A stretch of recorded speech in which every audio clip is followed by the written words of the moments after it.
des tables rondes, qu'on ne puisse pas créer une cacophonie, qu'on ne puisse pas créer des conflits inutiles. On n'est pas parti là-bas pour défendre une catégorie d'autorité, on n'est pas parti défendre certains leaders, mais on est parti défendre la cause de la population. Et donc, que l'état de siège soit maintenu. Qu'est-ce que la population va gagner? Que l'état de siège soit, disons, soit levé. Qui vont gagner, qui vont perdre. Moi, je pense que nous, représentants des populations qui sommes partis à ces assises, on doit rester positifs. On doit garder la solidarité, la cohésion. Tout ce qui s'est passé lors de ces assises, nous connaissons que chacun a le droit de prendre la position de son choix et il peut justifier sa position. Mais la réalité est que la majorité dans la salle a été pour la levée de l'état des sièges. Après la table ronde sur l'état des sièges, place à la restitution de la population. Aujourd'hui, nous sommes en face d'une dame qui a participé à cette table ronde, Isabelle Pendeza, qui, aujourd'hui, avec elle, nous allons penser sur la question de la priorité pour la femme du Nord Kivu.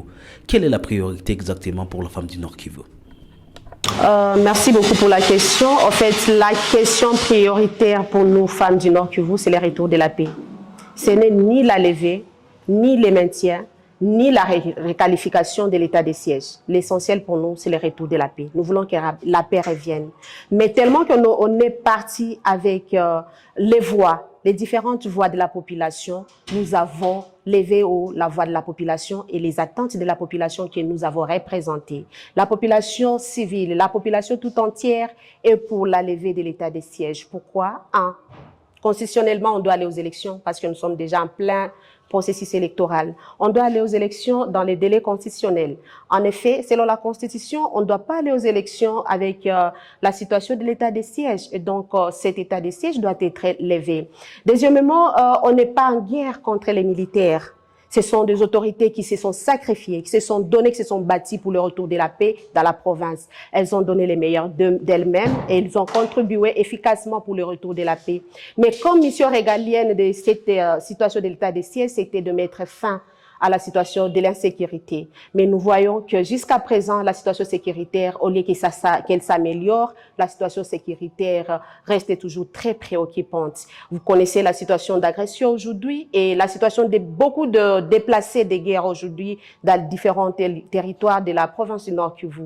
Et donc, nous, on est parti représenter les différentes couches de la population et on devrait porter la parole de la population. On n'est pas en guerre contre les militaires, on ne justifie pas les autorités civiles parce que la situation avec les autorités civiles aussi était toujours préoccupante. Et donc, pour permettre aux officiels, donc aux civils, de battre campagne, on doit lever l'état des sièges parce que c'est de leur droit aussi de battre campagne, de mener les actions pour préparer les élections. Et donc, moi, personnellement, et nous, en tant que délégation représentante des organisations féminines de la province du Nord Kivu, on a apporté haut la voix de la population, c'est la levée de l'état des sièges.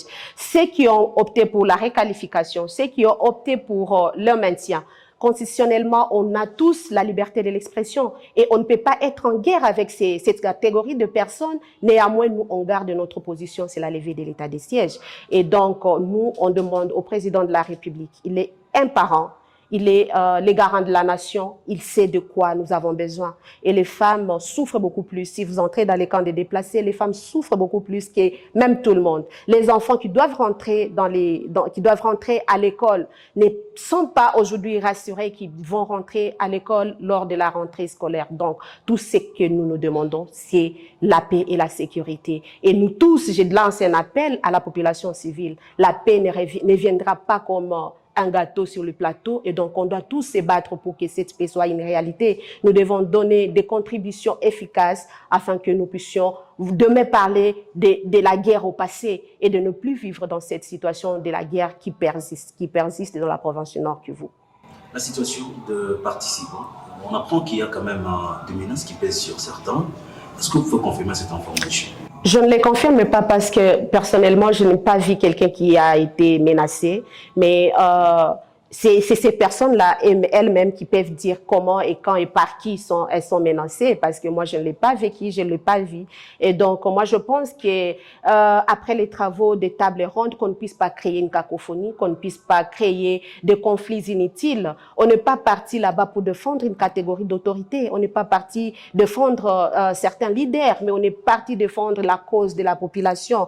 Et donc que l'état de siège soit maintenu. Qu'est-ce que la population va gagner? Que l'état d'essai soit, disons, soit levé? Qui vont gagner, qui vont perdre? Moi, je pense que nous, représentants des populations qui sommes partis à ces assises, on doit rester positifs. On doit garder la solidarité, la cohésion. Tout ce qui s'est passé lors de ces assises, nous connaissons que chacun a droit de prendre la position de son choix et il peut justifier sa position. Mais la réalité est que la majorité dans la salle a été pour la levée de l'état de siège. Pourquoi une activité de restitution et qu'est-ce que vous avez constaté au sein des participants? En fait, en tant que des acteurs clés dans la communauté, nous avons ce qu'on appelle l'essence de la redevabilité. On a été représenté, on est parti représenter les différentes couches et dans la redevabilité, on était censé venir restituer ce qu'a été le résultat des travaux et présenter d'ailleurs le rapport de la commission dans laquelle nous on a travaillé, c'était la commission de la levée de l'état des sièges. Mais aussi, c'est pour essayer de lever l'équivoque au sein de la population parce que c'est tout le monde qui parle de quoi que ce soit sur les réseaux sociaux et nous on doit faire la différence entre les informations sur les réseaux sociaux et la vraie information. On devrait donner les résultats officiels et les résultats, c'était les rapports qu'on a présentés à la population.